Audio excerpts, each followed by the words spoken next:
COVID, even though we're still in COVID.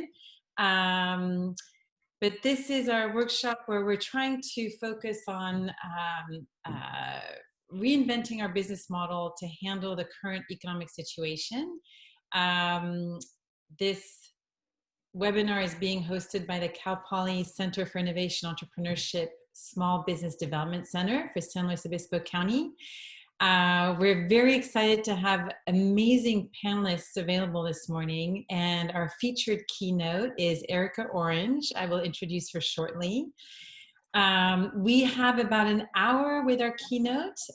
We'll also be joined by Penny Borenstein, who is the Public Health Director for the County of San Luis Obispo, and she will be providing some of the latest updates on the status, and there's Penny who just joined us, on the status of the guidelines that we need to implement from the business owner perspective, especially for our Main Street businesses. Penny, thank you for joining us this morning. We'll launch real quick. We'll do a 10-minute update with Penny. And then Erica will give us her talk. Erica is the Executive Vice President and Chief Operating Officer of the Future Hunters, a leading edge consulting firm focused on, with a group of futurists. They evaluate emerging social, tech, economic, political, environmental trends, and they try to identify the strategic implications of these trends. So obviously right now we're in a trend of having to work remotely, having to adapt to health and safety guidelines that Penny is going to illustrate. So how do we comply with those guidelines and still thrive as businesses, and how can we think out of the box to reinvent ourselves to be successful in the economic environment that we find ourselves in right now. So thank you for joining us this morning, and Penny, good morning. Thank you so much for being here with us. So what's the latest? We're back on the watch list, right?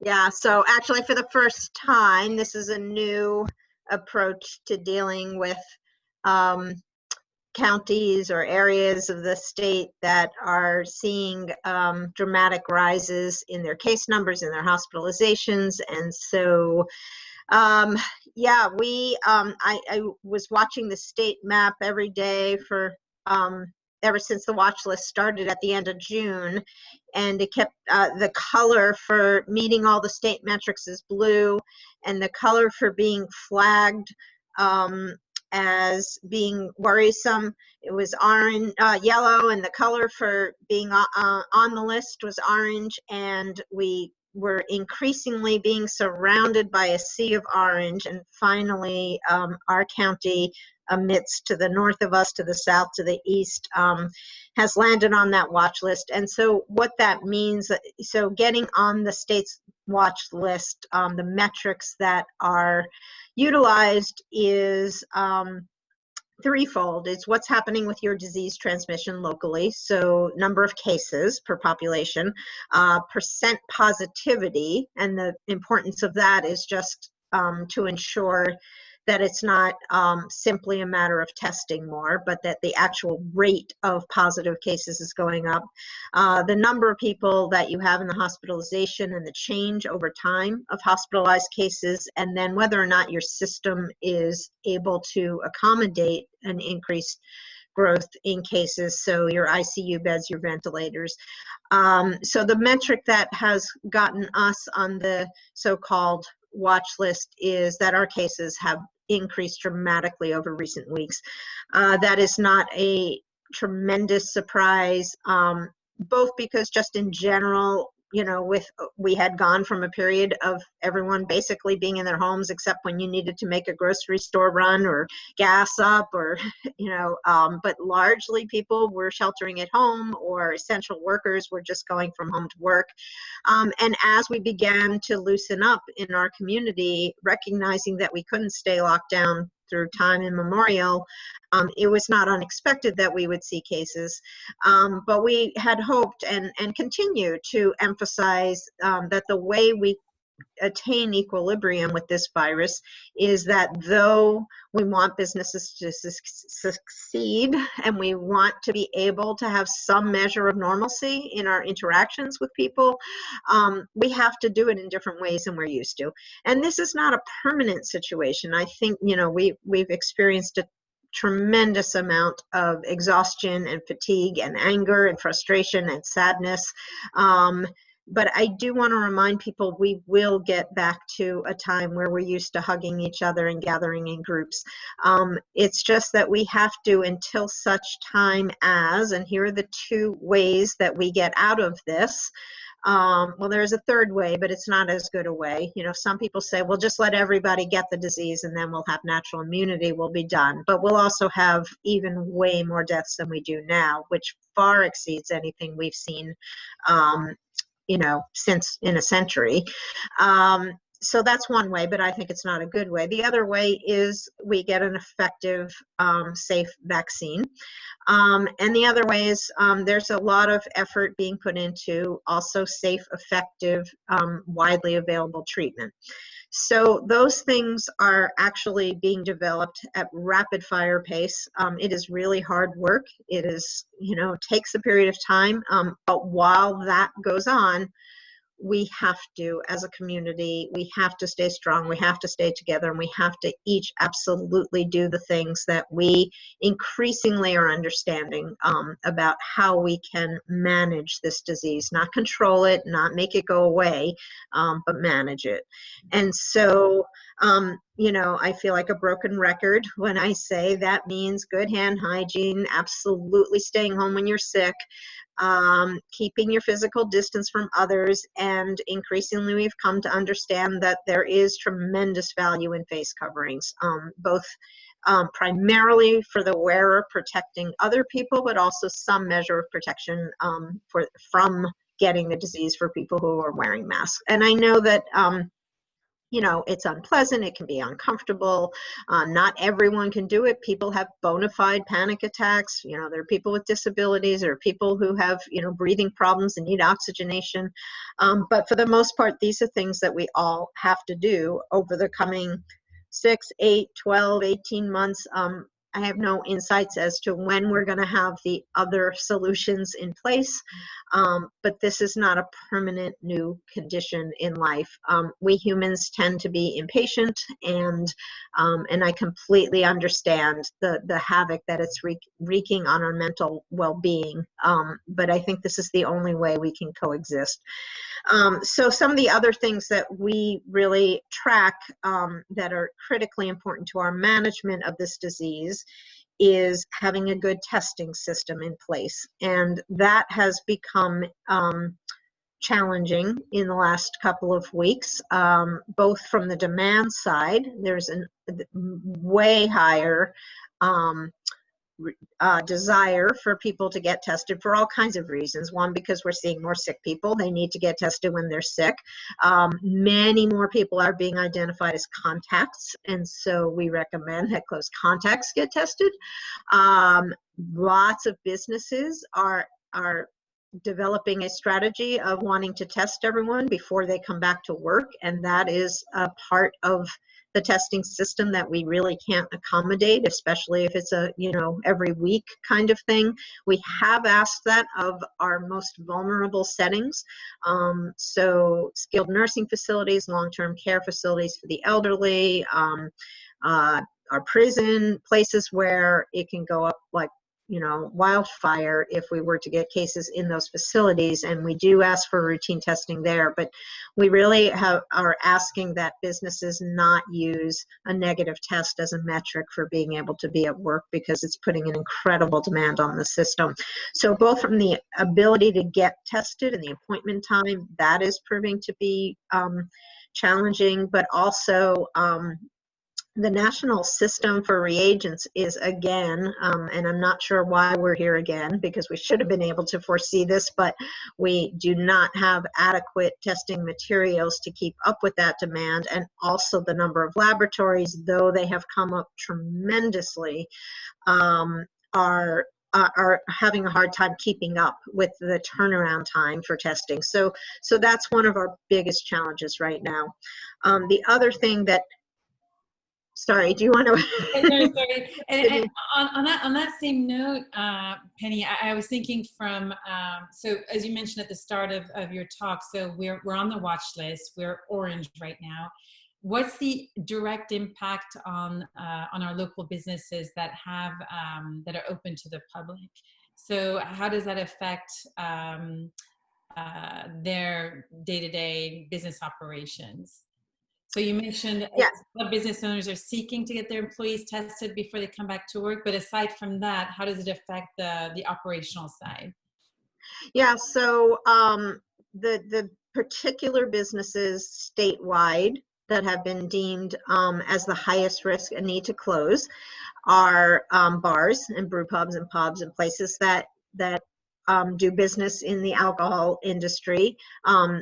And that's because of the nature of the way people interact typically in those facilities. Even outdoors, they have been closed on a statewide basis. Also statewide, there are a number of industries that at the governor's level, they have been asked to only operate outside if they can, because we know that outside transmission is much less likely than inside with close spaces, crowded conditions, etc. And so those businesses are restaurants.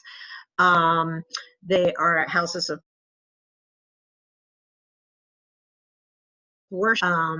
Yeah, I believe that's the list of sectors or industries that need to close statewide. And then additionally, being on that list has also brought the state order into play for gyms and fitness centers and for oh dear, I usually can roll these right off the tongue. Oh, that's where the houses of worship come in. So it's just the restaurants at the state level, wineries and tasting rooms, card rooms, museums. Yeah, all of those are for those areas like ourselves that are on this watch list. Thank you. So yeah, so the statewide is the bars and the restaurants, and these other industries are by virtue of being on the watch list. The difference now is that it was initially, if you got on the watch list, it was a minimum of 3 weeks. At this point in time, it is, there is no end date. Those industries, oh yes, the other, I'm sorry, very important, personal care, hair salons, nail salons, tattoo shops, massage, yeah, all of those are also industries that, by virtue of being on the state watch list, need to operate outdoors if they can, but obviously some of those industries cannot, and so they're shuttered at this time. Right. Okay, that's good to know. And then for the businesses that are still operating, you know, the sort of office type settings where there is some openness to the public, any you know, best practices, guidelines you'd like to make sure that they implement moving forward? Yeah, so I mean, it's the same things. Have your patrons wear masks, have your staff wear masks, try to have enough, only those numbers of people that can be accommodated in a way that allows them to be separated by family units or individuals by at least 6 feet. Have hand sanitizer at your front door. You know, you are free to deny entry if someone is actively coughing, sneezing, you know, looking ill. I know that gets a little dicey, but, you know, all of those measures need to be in place to engage best protective practices. Okay, great. Thanks, Penny. Thanks so much for the update. You know, thank you for giving us the overview, the general overview, and some of the more detailed day-to-day practices we still need to implement. And this is a good segue. So, you know, we're working today with restaurant owners, retailers who have, bricks and mortar establishments, and the whole health and wellness industry, including gyms, spas, salons, etc. So this webinar is completely geared towards those industries. And this is where Erica comes in, our keynote speaker, who is going to try to help inspire us, motivate us, get us to think outside of the box to see how we can reinvent these business models to survive, to well, more than survive, to thrive, which is the Future Hunters tagline, which we love. So Penny, again, thank you so much for your time. Thank you for the updates. And Erica, welcome this morning to San Luis Obispo. So Erica is actually based on the East Coast in New York. Great to have you, and I'll let you take it from here. Yeah, thank you so much for having me. Not to make light of Code Orange, but I was like, oh my goodness, here comes Erica Orange talking about the future. But I have, as I miss so much travel, and I'm obviously stuck here in New York, I have the fondest of memories about 4 years ago being in San Luis Obispo. So I would definitely trade a little bit of nature for Midtown Manhattan right now. But I'm so happy to be joining all of you. And as Judy said, I mean, there's no shortage to the work that we are doing right now as a futurist. Our firm is constantly scanning for long-term trends, understanding them, putting them within a broader context, and more broadly, really looking at the intersections between sociocultural trends, technological, economic, political, demographic, environmental. And for years, my work has really been focused on understanding where change is moving. And then 4 months ago, we were put into a cauldron of change, such that the phase that we're really in right now is not just about rapid change, which has been with us throughout all of human history, but what was exponential change is now accelerated change. And all of us across the board feel that acceleration of change. And it seems like almost overnight, global circumstances have changed dramatically. So what I'm going to do is we kind of look at our collective future post-COVID. I'm going to tackle this in 2 parts. So the first part of this will revolve around the future of work, and I'm going to take a deeper look as to how work is being both reinvented and disrupted. And a lot of this dovetails to a lot of the trends that I've been talking about for years. Again, they are just being accelerated in new ways. And I'm going to walk you through what we have seen happening, because this really provides the context needed to understand how this world of work will be shaped post-pandemic. Then we're going to use that as a springboard to go into the second part, which is going to revolve all around this idea of starting over.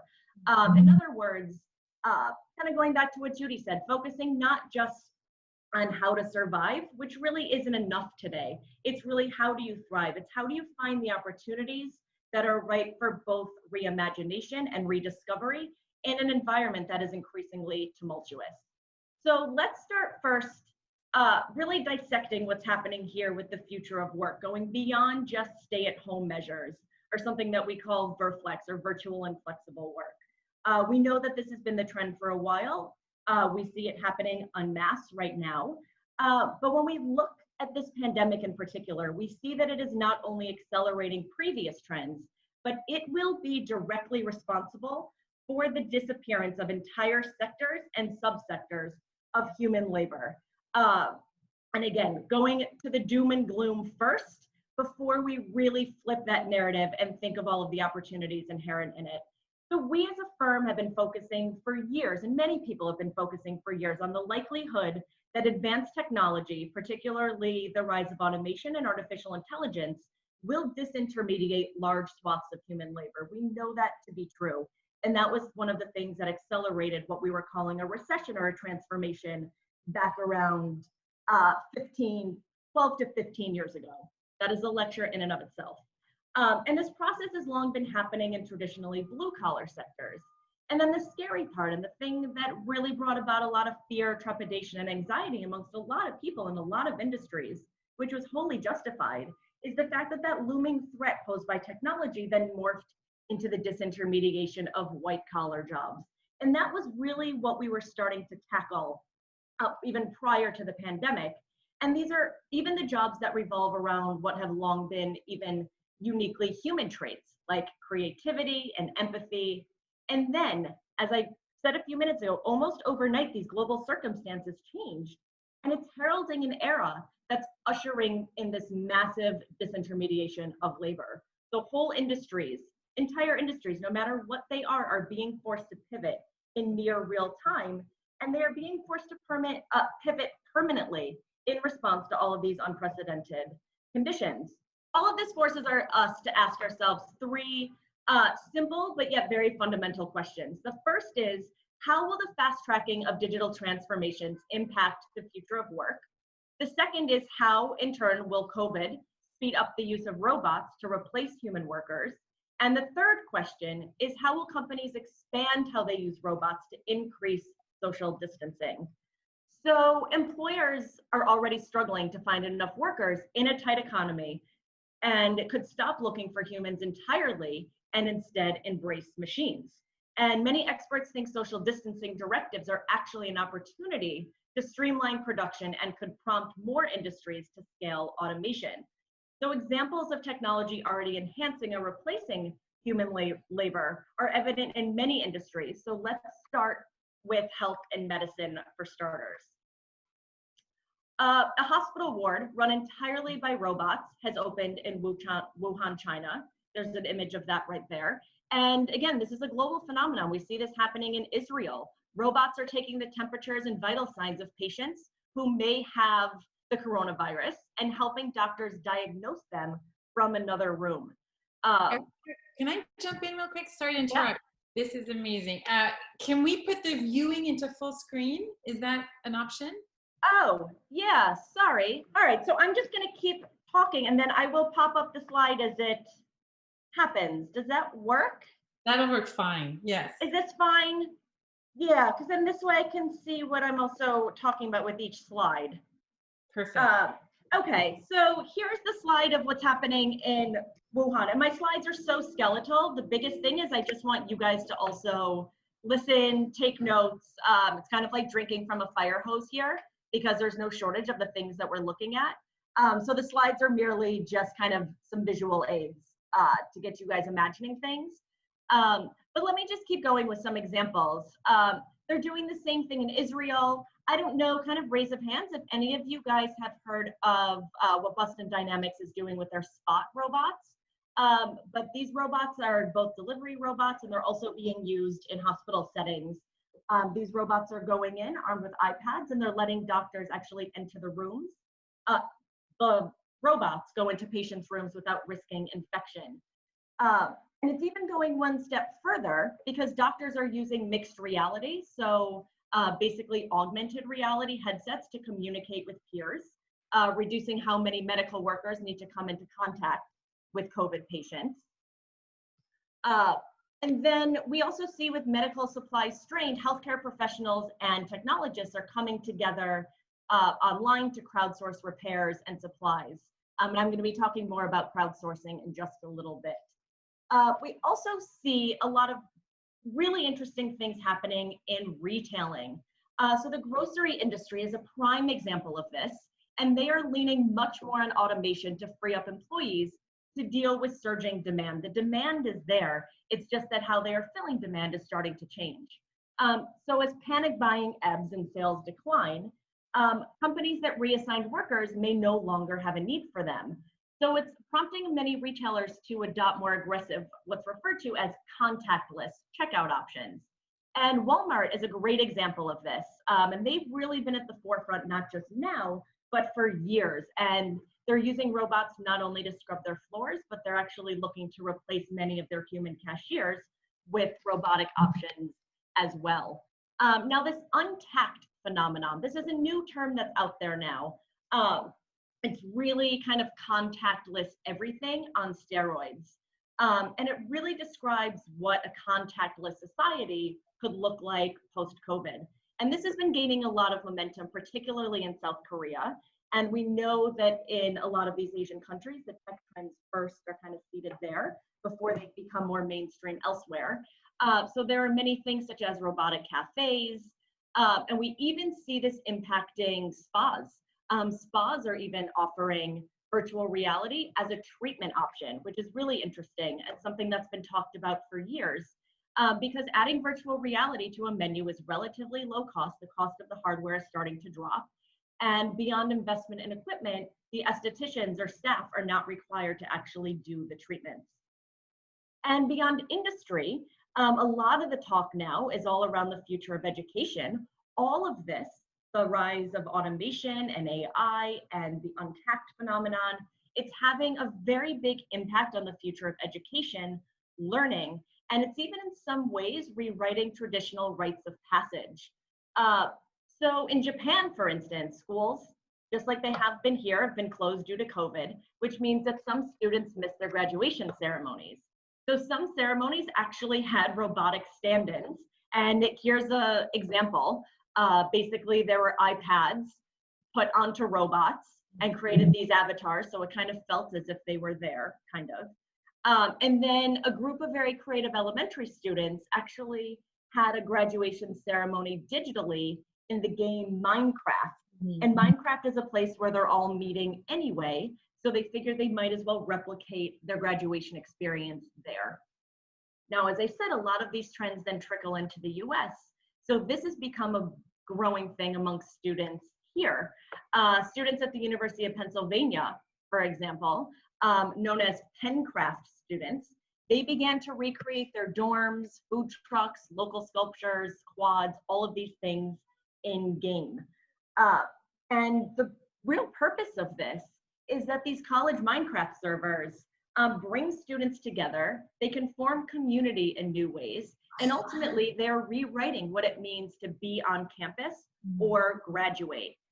So ultimately, as we strip all of this down, as COVID continues to spread, and that is what we were just hearing in the presentation before this, social distancing directives will obviously become the new normal. We know that that's not going anywhere. And companies may try to accelerate the automation of some jobs so that they do not have to depend on the workers to come into a physical workplace. But what's interesting now, and this was not the narrative even just a handful of months ago, is that as worries about widespread job losses dissipate, this might happen because facets of society will see the benefits. And this is really the key point here. Facets of society will see the benefits rather than the threats. We were always focused on the threats of this, but now we see that there are tremendous benefits of restructuring workplaces, retail environments, and even our educational spaces in ways that minimize close human contact. So one benefit of all of this, one benefit of the pandemic is that it has emboldened retailers to move faster, try out riskier new ideas on a larger group of consumers, and more are given the space and the time to experiment with new automated distribution channels, particularly because they're hearing from a lot of consumers that they are happier getting a delivery from a machine or going into a store where a machine will help them rather than interfacing directly with a human. So the biggest thing and the biggest takeaway in all of this is not just the benefit, but the fact that when we look at retail in particular, we know that everything is going to shift because people simply shop, dine, experience events, and socialize differently. So that's why even when we talk about the new normal, it's not about even thinking about replacing or replicating what it is that came before, but thinking completely differently about what will undoubtedly come to be.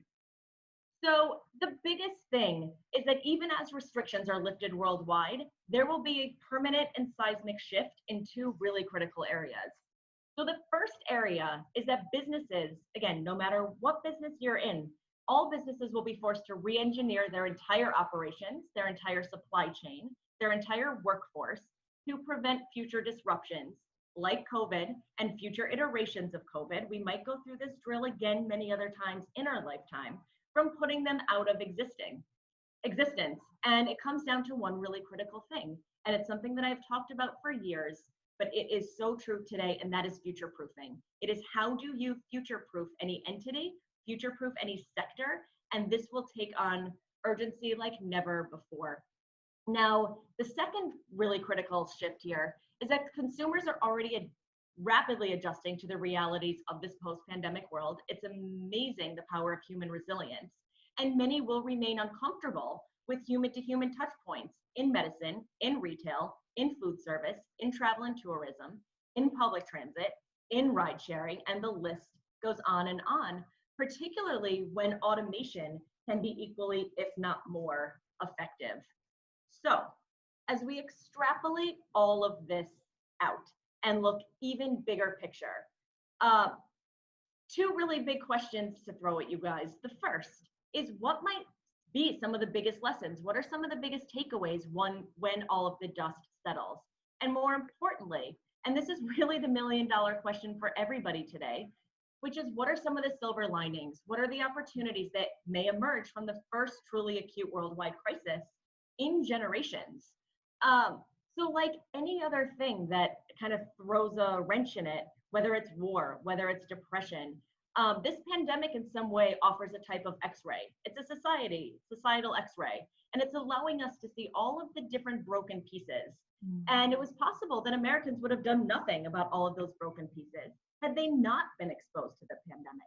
Whether it was all of the racial inequities, whether it was toxic partisanship, mass governmental ineptitude on both sides of that is not even a political statement, it just is. The fracturing of community bonds, questioning science for the first time. So when we are forced to confront failure, people and organizations alike actually have a tremendous opportunity to mend them. So finding the silver lining really comes down to one thing. And I would end all of my presentations prior to this on the fact that it's not just about innovation, but rather imagination. And there's a critical need now to reimagine what could be. And it describes all of those that will take this time as a jumping off point into what never was, but eventually could be. It's a journey of experimentation. And in some ways, and I don't want to say that this is a blessing in disguise, it most absolutely is not, but we have been given the gift of time. And we have been given the gift of time such that we can explore new avenues in completely new ways. And it offers permission. It gives us permission to leave behind what was normal, leave behind what was expected, and try what is new, think of what is possible, set different goals, and achieve new outcomes. So some preliminary ideas, just kind of a laundry list of some things that I'm seeing on where this might be going, both near term and long term. We might see everything from the resurgence of global labor movements. We see a lot of that starting to happen now. The explosion in the redesign and reengineering of public spaces, be they educational, commercial, residential, retail, and even areas with high consumer touch interfaces, whether it's HVAC systems and the list goes on. The explosion in the redesign and reengineering of consumer products. Prepping and survivalism as growth businesses. This was fringe years ago, and we were talking years ago to our clients all about the business around fear and how this prepping movement was always a little bit underground. Now we're seeing a resurgence of that, and there was always a counter trend to the technophiles. It was kind of a technophobic Luddite movement, and now we're starting to see all of that come back. We're even going to see a spotlight, of course, on global inequality. Who has the luxury to socially distance? What does that luxury even mean? Who performs the essential jobs? Who is at greater health or mortality risk? Who can even afford to prep? Is prepping becoming a luxury in and of itself? And then, on the governmental side, and we're seeing this around the election, renewed context around the longstanding debate of capitalism and socialism. And perhaps coming out of this might not be either, but perhaps it's the development of an entirely new hybridized governmental system, because we are forced to adapt and evolve in new ways. We also see tremendous opportunities in fun that's all around travel, tourism, and even virtual adventure. So those in the recreational travel industry are actually thinking traditional hotels and destinations, and more people are obviously going to be very selective about where it is that they go. Many people now want to immerse themselves in nature, but they can't travel. So something, again, I've been talking about for so long, and I'm saying this because a lot of these things didn't just come out of thin air. They've been part of something we've been tracking for years. It's just the gas has now been pressed on them. More people are going to immerse themselves in virtual reality-based travel experiences, particularly the ones that put you in more peaceful and relaxing natural settings. And I came across a Swiss hotel recently that's actually offering a luxury quarantine package. In-room coronavirus testing, doctor visits, and 24/7 nursing care. So again, you think of what a luxury is for the consumer now. And I used to always say that the luxury was time, and we've been given that. So now, what are the new luxuries around a post-COVID world? It's a big question. Also, you think about this whole notion of fun, and sports will also begin to change.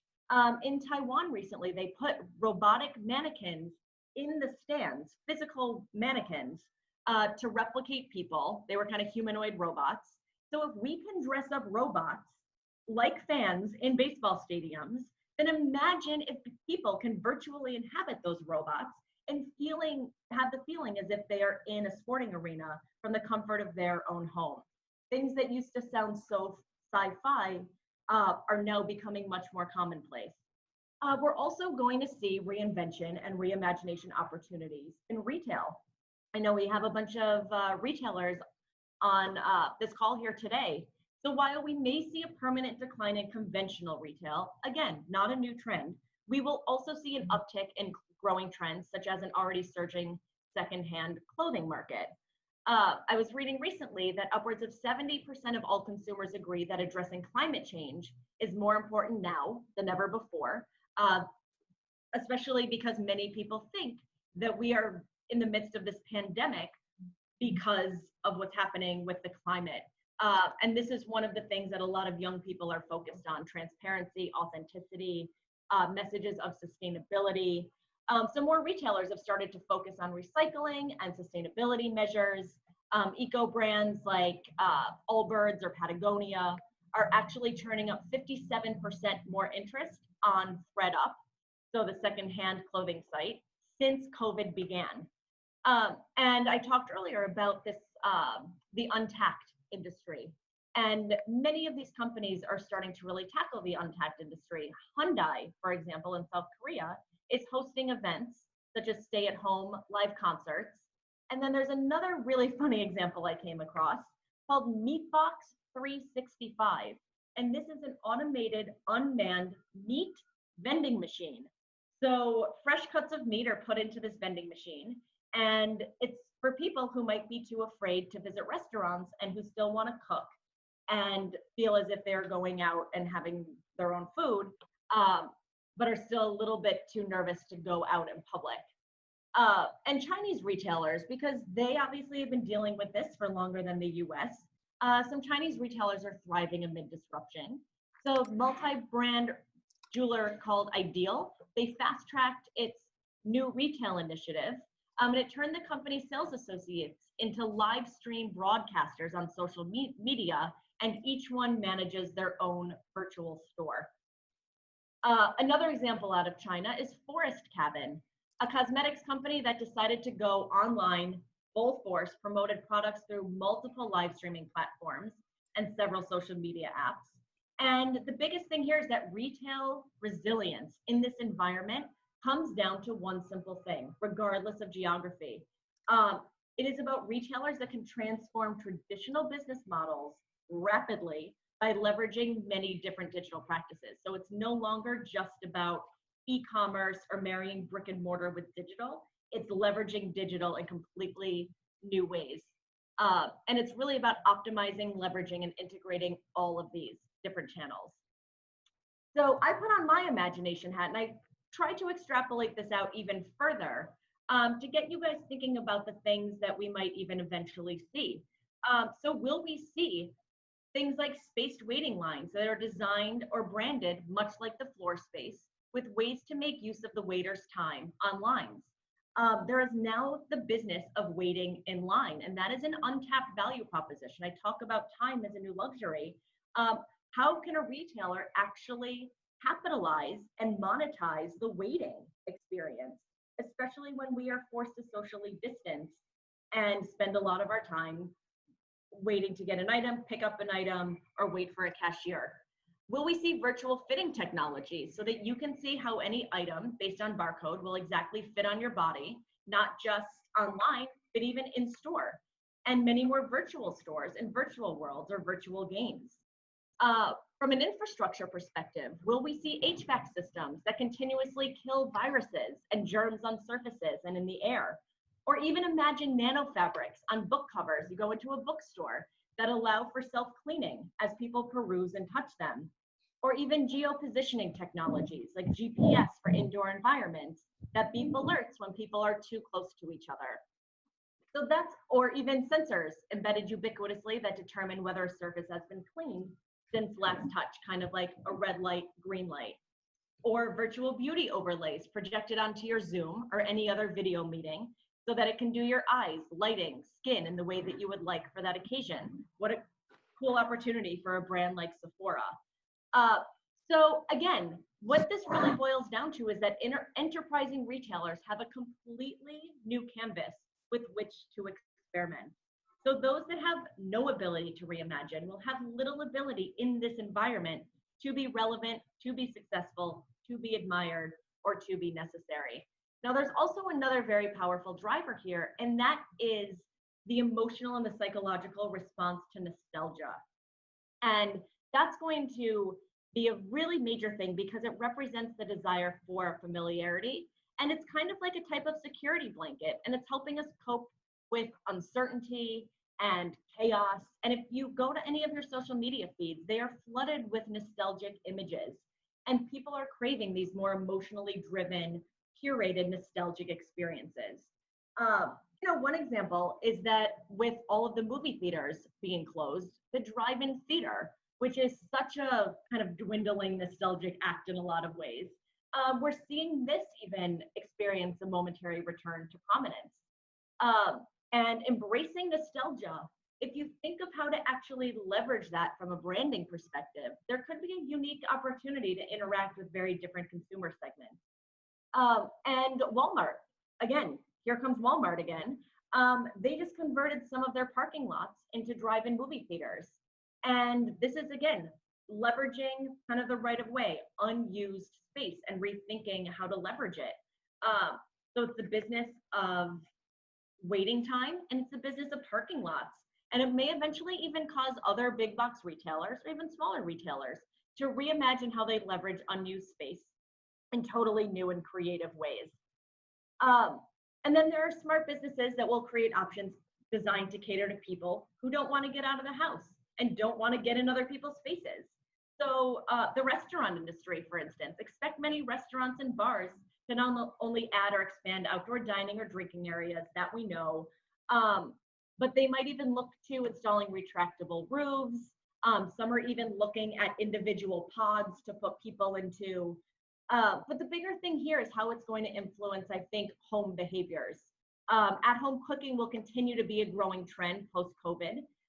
So perhaps even more restaurants want to get into kind of the boxed meal or the cooking business because customers want things that are more cost conscious, but also health conscious. Many more are looking for products with perceived kind of immunity boosting properties. Everyone wants to bolster their health at the same time as feeling kind of cozy and comforted in new ways. So the biggest thing here, and just to kind of wrap a bow around all of this, because I also want to have some time for questions, is that regardless of the specific examples, regardless of what we see happening, the one thing we know is that we are rapidly heading into a future that is growing much more complex. The expectations, the risks, the challenges, all of these have greatly escalated and accelerated. And the future is unfolding at a record pace. And it seems like it's happening faster and faster, and it is. But I go back to the point I made about future-proofing, because that's really key here. Because for any enterprise operating in this complex environment, the need for foresight, and this is what I do on a daily basis, but it's always, in the business community, always becomes something that is a priority, but it needs to shift to being one of strategic urgency. And for years, re-engineering the workplace or innovating new products and services, these have kind of been buzzwords. And we've seen periods of rapid innovation across all disciplines and sectors. But what we have really, really seen this pandemic world unleash, because it has really kind of wielded a harsh toll on business and life as usual, is the urgency of what I would call extreme innovation. And extreme innovation is all about the speed and enormity of what is taking place within that imagination and the adoption of all of it.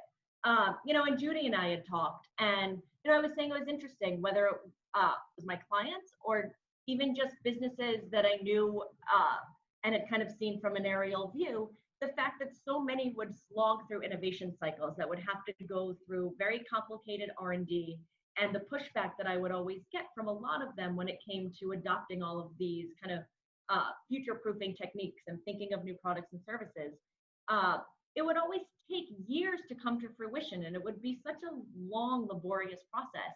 And now it's interesting, and this is a real testament to human resiliency and imagination, because when our feet are pressed to the fire and when things really go haywire, and pardon my French, but when the shit hits the fan, it is unbelievable what we can harness in a short period of time. So we see tremendous things happening that used to take, if not years, maybe many, many months, happening in just a matter of weeks. And that should galvanize all of you, because the speed with which we are creating new things is extraordinary. And we see many examples of this. 3D printing, something that I've talked about for years, and everyone's like, that's never going to be commercialized. That is such a fringe technology. It's never going to really gain widespread or mainstream acceptance. 3D printing now, because we are forced to come up with new methods of manufacturing PPE, 3D printing is going on everywhere around the world because it's being used to produce things like fast-needed medical supplies, ventilators, shields. Fintech is another example. All of the movement around financial technology, these fintech companies have rapidly initiated opportunities for essential businesses to go online in less than 5 minutes. And they can immediately rent office furniture for working from home. Loans are flowing more quickly, providing new forms of insurance coverage. The list goes on and on. And then there are those that are seeing this as a time, it sounds so cliche, but it's think big and act boldly. When I talk about the future of work and the fact that as more people become displaced by automated work and automated thinkers, this value of imagination really does start to increase exponentially. So we're at a time where extreme innovation is coming down upon us, and we wake up, and all of us feel this, we wake up every morning to a new reality, a new challenge, a new solution, a new future, and we're all facing the pressing need to question all we do, how we do it, how we survive, how we compete, how we thrive individually and organizationally, because in the end, it is likely that in this time of rapid discovery and in this time of rapid change, there is no part of any business that doesn't have to think about this whole idea of starting over in some way. So I know I have a few minutes left if we have time for questions. Yes. Thanks. Should I jump into a couple of questions, Erica? Yeah, we might as well. Okay, great. So the first one we have here is from one of our local law firms in town, one of the partners of this law firm, Z. He's asking, what futuristic innovations are you seeing in the offices of service organizations, service providers? Yeah. Yeah, the one thing that I didn't really get into, because there's so much, and there's so much that's happening, particularly technologically. I think for a lot of service businesses, they're going to undoubtedly ramp up their use of chatbots, algorithms, virtual assistants. I call this the rise of the affectional economy, basically the rise of effective computing and what it can do to understand everything from human sentiment, impatience, even slowing down a conversation, engaging mood and emotion. I think we're going to be relying on a lot more of those sophisticated algorithms to both manage behavior and in some way control behavior, which unleashes a whole slew of privacy and security considerations as well. But that is kind of one major part of it.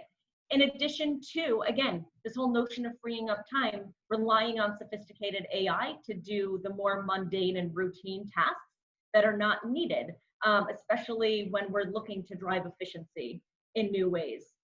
So we'll be relying on those kind of sophisticated technologies that have become both more commoditized and more democratized. So they're in the hands of more people and they're cheaper. And I think we're going to see a lot more companies become comfortable with its use because of what's happening with social distancing directives. No, that's interesting. And then, something that's come up a lot lately, because we have been doing a lot of virtual events, and we have a question that popped up. With the decrease in live human interaction, what does networking look like? And that's something that that it keeps popping up. People are struggling with, how do I network professionally?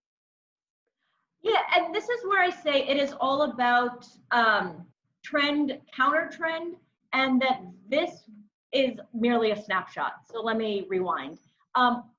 We as humans have a very powerful drive to connect in person. It's the reason why I don't think the conference model has been kind of rendered obsolete in all of this. I think for a lot of the things that still require human to human connection and networking, it's just a long, short to medium term pause button. I think those things are going to come back, and I think the design of them are just going to look different, because we cannot just do away with that really powerful human need for the tactile and the sensorial. It's the same reason that I said years ago that brick and mortar was never going away, because people still crave that in-store experience. And that's why when I talk about reimagination, it's in the design of both the real world, the digital, and the virtual. It's those kind of three verticals.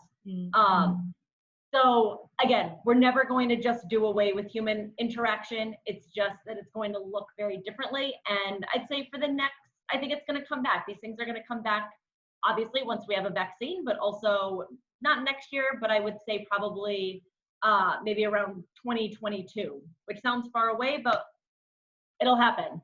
Yeah. So maybe we have time for one very last question. And this is kind of a big one, you know, for manual therapists, for people who actually do need to have that physical interaction.